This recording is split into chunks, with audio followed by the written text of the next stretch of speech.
నాలుగేళ్లు ప్రేమించి పెళ్లి చేసుకున్నారు. కానీ నెల రోజులు కూడా సంతోషంగా కాపురం చేయలేకపోయారు.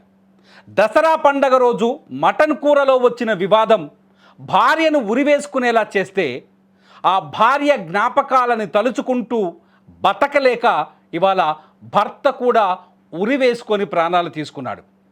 ఇది జగిత్యాలలో జరిగింది. ఉమ్మడి కరీంనగర్ జిల్లా జగిత్యాలలో జరిగిన ఈ సంఘటన తెలిస్తే ప్రతి ఒక్కరూ కన్నీళ్లు పెట్టుకుంటారు. ఎంతో అందమైన జంట, ఒక రకంగా చెప్పాలంటే చాలా ఇష్టపడి ఒకరికొకరు ఇష్టపడి ప్రేమించి పెళ్లి చేసుకున్నారు సంతోష్ అలాగే గంగోత్రి. ఈ ఇద్దరు కేవలం నెల రోజుల వ్యవధిలోనే ఒకరి కోసం ఒకరు ప్రాణాలు కోల్పోయారు.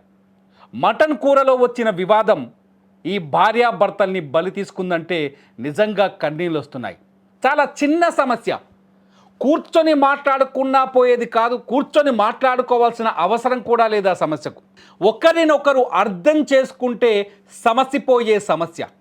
ఆ సమస్యలో ఇరుక్కున్న ఈ జంట, ఈ నవ జంట ఆ సమస్య నుంచి ఎలా బయటకు రావాలో తెలియక, దాన్ని ఎలా పరిష్కరించుకోవాలో అర్థం కాక ప్రాణాలు కోల్పోయింది.